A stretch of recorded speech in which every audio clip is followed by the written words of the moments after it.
tim pembela Prabowo Gibran kita sama-sama sudah menyaksikan jalannya persidangan tadi dan putusannya sudah kita ketahui ialah bahwa seluruh dalil-dalil yang dikemukakan oleh pemohon 1 maupun pemohon 2 baik terjadinya kecurangan pemilu, penyalahgunaan kekuasaan, nepotisme, kemudian abuse of power, kemudian penyalahgunaan bansos, penyalahgunaan sirekap, penyalahgunaan PLT kepala daerah, semua dinyatakan oleh Mahkamah tidak terbukti dan tidak mempunyai alasan hukum, karena ditolak oleh Mahkamah Konstitusi. Dan dari putusannya adalah menolak permohonan pemohon seluruhnya. Dan seluruhnya ditolak. Dan itu persis yang sudah kami katakan sebelum putusan ini, baik Pak Hasibuan, Pak Iqbal, saya, juga Pak Likis, Pak Nikolai, Pak Fahri Bahmin, kami sudah mengamalkan dari awal bahwa pemohon kedua pemohon itu tidak mampu untuk membuktikan dalil-dalilnya dalam persidangan, narasi saja, tapi tidak ada bukti, baik dari keterangan saksi, keterangan ahli, maupun juga dari alat bukti yang dibawa dalam persidangan. Maka 4 menteri yang diminta oleh pemohon dihadirkan seluruhnya memberikan keterangan yang bertolak belakang dengan apa yang dinarasikan oleh kedua pemohon. Jadi putusan yang kita dengar sama-sama tadi, Mahkamah Konstitusi memutuskan menolak permohonan kedua pemohon seluruhnya. Berarti tindak lanjutnya selanjutnya dilakukan oleh KPU untuk menetapkan pasangan calon terpilih dalam pemilihan presiden 2024, yaitu pasangan Prabowo Subianto dan Gibran Rakabuming Raka. Selanjutnya kita juga sudah sama-sama mendengar tadi ada 3 orang hakim menyampaikan dissenting opinion, pendapat yang berbeda, ya. Tapi seluruhnya punya pendapat yang hampir sama dan putusannya menurut mereka pertama adalah meminta seharusnya dikabulkan sebagian, yaitu dilaksanakan pemilihan umum presiden ulang di beberapa provinsi di tanah air. Tapi satu hal yang tegas adalah bahwa dalam putusan 3 dissenting opinion itu tidak menyinggung sama sekali tentang diskualifikasi, sama sekali tidak ada. Jadi ketiga yang dissenting opinion itu ya, seharusnya menurut mereka dikabulkan sebagian, diadakan pemilihan presiden dan wakil presiden ulang di beberapa provinsi, tapi tetap pengikutnya adalah pesertanya adalah ketiga paslon yang ada. Jadi permohonan kedua pemohon untuk diskualifikasi baik Prabowo Gibran dua-duanya ataupun hanya Gibran saja itu ditolak oleh Mahkamah Konstitusi. Dia harus diingat betul. Jadi pencalonan Pak Gibran sah, ya, permohonannya ditolak untuk mendiskualifikasi kedua beliau dan juga dalam pokok perkara juga dalil yang ditolak oleh Mahkamah Konstitusi. Jadi meskipun ada 3 orang hakim dissenting opinion, tapi itu sama sekali tidak mempengaruhi keputusan Mahkamah Konstitusi, yaitu bahwa permohonan kedua pemohon ditolak seluruhnya oleh Mahkamah Konstitusi, dan dengan demikian perkara ini dapat dikatakan quote-unquote dimenangkan oleh Pak Prabowo Subianto dan Pak Gibran Rakabuming Raka.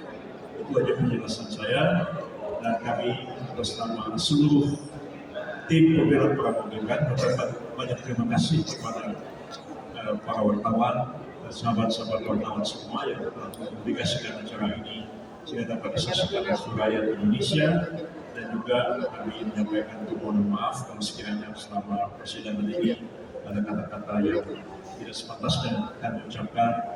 Lebih sekarang ini masih di bulan Syawal, mari kita saling memaafkan satu sama lain, dan kami menyampaikan atas nama juga Pak Prabowo Gibran menyampaikan salam hangat kepada seluruh rakyat Indonesia, dan terima kasih atas dukungan sebagian besar rakyat Indonesia kepada kedua beliau.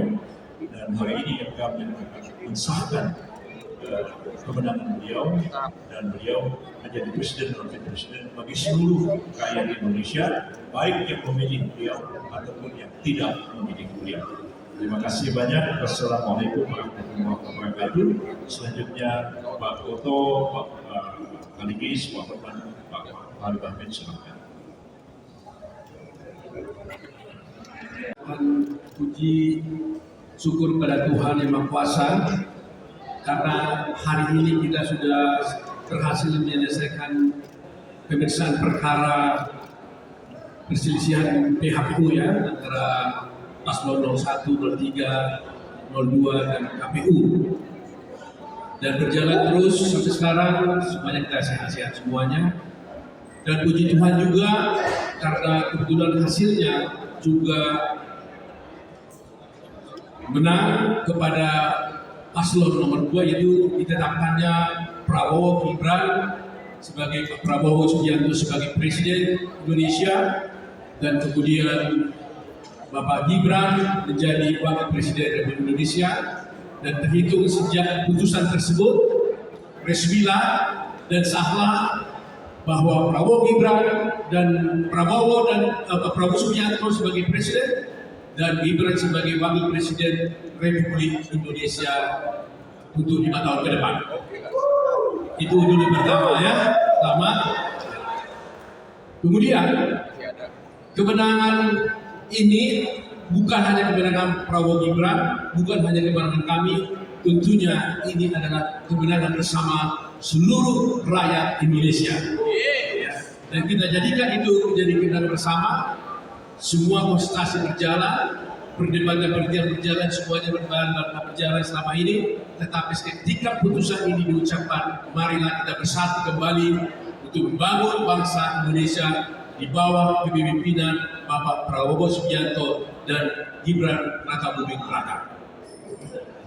Teman-teman semuanya, saya ingin memberikan gambaran singkat karena mungkin tidak semua mendengar putusan. Apa gambaran singkat? Karena selama ini kita kasih wawancara. Apa gambaran singkat sebenarnya putusan daripada Mahkamah Konstitusi ini? Tadi Pak Yusril sudah katakan putusan ini ada dissenting.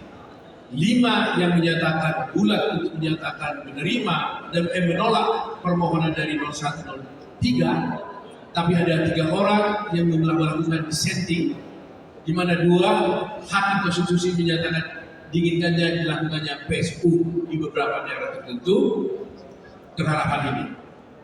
Nah, selama ini kita jelaskan kepada masyarakat bahwa sebenarnya ini kita mengatakan Mahkamah Konstitusi tidak berwenang.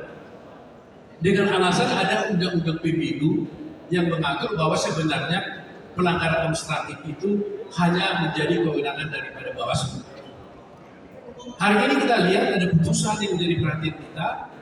Ternyata Mahkamah Konstitusi menyatakan dirinya berwenang.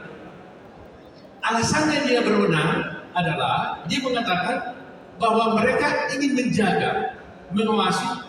Siapa tahu kalau Bawaslu tidak melaksanakan tugasnya secara optimal, maka mereka akan memeriksa. Itu alasan utamanya dari Mahkamah Konstitusi. Jadi dengan demikian dia mengatakan kami berwenang untuk menangani perkara ini. Tetapi satu hal yang harus kita perhatikan adalah ketika Mahkamah Konstitusi mengatakan dia, meskipun dia mengatakan dia berwenang, tetapi dia tetap tunduk dan menghormati semua apa yang dilakukan oleh Bawaslu. Sehingga di dalam pertimbangannya, Hakim Mahkamah Konstitusi mengatakan karena pengaduan-pengaduan ini telah diajukan ke Bawaslu dan Bawaslu telah menindaklanjuti pengaduan-pengaduan atau dugaan pelanggaran-pelanggaran yang diajukan oleh 103 ini ke Bawaslu, dan Bawaslu sudah menindaklanjutinya, maka Mahkamah Konstitusi mengatakan tidak terbukti lagi ada pelanggaran terhadap dugaan-dugaan kecurangan yang dituduhkan oleh 01 dan 3, tapi tidak dilaporkan atau tidak diadukan ke Bawaslu. Mahkamah Konstitusi memberikan pendapat bahwa mereka telah melepaskan haknya untuk melaporkan itu karena mereka tidak melaporkan. Jadi haknya untuk mengadu telah dianggap lepas, sehingga tidak lagi pantas dan patut diadili di Mahkamah Konstitusi. Itulah sebabnya Mahkamah Konstitusi konsisten jadi kita dapat satu putusan yang baru sekarang sama dengan putusan tahun 2019 sebenarnya, bahwa mereka berwenang tapi Mahkamah Konstitusi tetap taat dan tunduk dan menghormati semua hak-hak dan lembaga daripada Bawaslu. Ketiga, kita selama ini mempersoalkan tentang Omnibus Curiae. Di sini telah jelas kita lihat Mahkamah tegas menyatakan tadi bahwa telah membaca semua permohonan-permohonan dari Omnibus Curiae. Tetapi kami tidak melihat Mahkamah mempertimbangkan semua pendapat-pendapat daripada Omnibus Curiae. Jadi seperti yang kita sampaikan sebelumnya itu sebenarnya kebenaran Mahkamah Konstitusi. Tapi tegas dari mengatakan Mahkamah telah membaca, tapi sama sekali tidak dipertimbangkan satu pun permohonan dari Omnibus Curiae itu tidak dipertimbangkan oleh Omnibus Curiae. Nah, saya bisa maklum atas hal ini karena mungkin, tapi ini tak pendapat ya, kalau itu dibiarkan berkembang Omnibus Curiae ini di setiap pengadilan, maka mungkin akan berpotensi menjadi intervensi kepada mahkamah maupun kepada pengadilan. Tapi itu pendapat pribadi saya, tapi mungkin ya itu sebabnya Mahkamah Konstitusi tidak mempertimbangkannya. Jadi hari ini teman-teman semuanya, dasar daripada Mahkamah Konstitusi mengatakan dari semua, jadi kita perhatikan dari itu, satu persatu mahkamah telah menguraikan seluruh pengaduan dugaan kecurangan oleh 01 maupun 03. Satu persatu, makanya panjang. Dan semua satu persatu oleh Mahkamah Konstitusi dipertimbangkan satu persatu, tetapi satu pun tidak ada yang terbukti. Omong-omong. Ini ya, jadi kalau kita selama ini mohon maaf ya, kalau kita katakan selama ini hanyalah semacam narasi saja, asumsi, ya sekarang terbukti karena Mahkamah Konstitusi semua satu persatu pertimbangan, ternyata satu pun tidak terbukti. Atas dasar itulah, meskipun Mahkamah Konstitusi berwenang, tetapi mereka memeriksa tidak terbukti satu pun dalil yang juga nomor 1 dan nomor 3, akhirnya Mahkamah Konstitusi menolak seluruh gugatan pemohon dari 01 maupun dari 03. Sehingga Prabowo Subianto resmi menjadi Presiden Indonesia, demikian juga Gibran Raka Buming Raka resmi menjadi Wakil Presiden Indonesia, dan kita hormati ini, dan tidak ada lagi upaya hukum apapun terhadap putusan ini, dan inilah yang terakhir dari semua proses pemilu, dan kita tinggal menunggu penetapan presiden, pelantikan presiden di bulan Oktober nanti. Demikian pernyataan kami mungkin disampaikan oleh Pak Omar. Salam dan terima kasih juga kepada semua tim advokat yang ada di sini. Ayo Selir, Pak 5 orang ini terima kasih atas penjeripayahnya. Ya, mohon maaf kalau ada hal-hal yang kurang bagus, tapi selama ini kita kompak selalu, tidak ada masalah. Terima kasih. Videoin baru. Saya curiga kepada dua hakim. Saya selalu bisik-bisik. Kenapa itu orang kalau ada bukti yang kira-kira menguntungkan 01, 03 langsung dicecar? Kalau itu merugikan 02. Saya dari awal sudah mengatakan pasti nanti ini akan disetting, yaitu Prof. Eni Purbaningsih dan Saldi Isra. Dari awal persidangan saya sudah mengatakan pasti disetting. Gak apa-apa, ini kita bukan saya pribadi, ya. Kita, kenapa? Siapa yang colek itu? Jadi ada 3 disetting, 2 diantaranya adalah Saldi Isra sama Eni Purbaningsih, yang dari awal saya sudah curiga dia bakal disetting atau tidak akan ada niat untuk memenangkan 02. Ya. Yang aneh lagi pendapatnya Profesor Edi adalah dia mengatakan dia tidak melihat bansos itu di APBN. Ini benar-benar aneh banget itu orang. Ya benar, begitu tadi. Dia tidak melihat ada bansos di APBN, ya kan? Yang kedua, Saldi Isra mengatakan bahwa memang bansos itu ada, tapi dia bilang sangat masif menjelang pemilu. Yang paling aneh lagi, makanya saya dari kemarin itu saya sorot kepada Sali Isra. Sirekap, dulu saya dibentak sama dia gara-gara saya foto soal Sirekap. Karena Sirekap itu kan sudah tidak dipakai. Yang dipakai adalah perhitungan manual. Ternyata dia tidak disenting. Setuju dia sama pendapat gue itu. Ya, jadi padahal kemarin gue dibentak, hampir diusir saya dari sidang. Ya, jadi sekali lagi, dua dari hak yang disenting itu saya curiga dari awal. Ya, curiga dari awal. Sangat serius. Saya sudah asal dia bertanya, selalu yang memarah merugikan 02. Apalagi mau ngomong apa lagi? Ya. Apalagi silakan. Saya tidak mau banyak. Bahkan kalau dia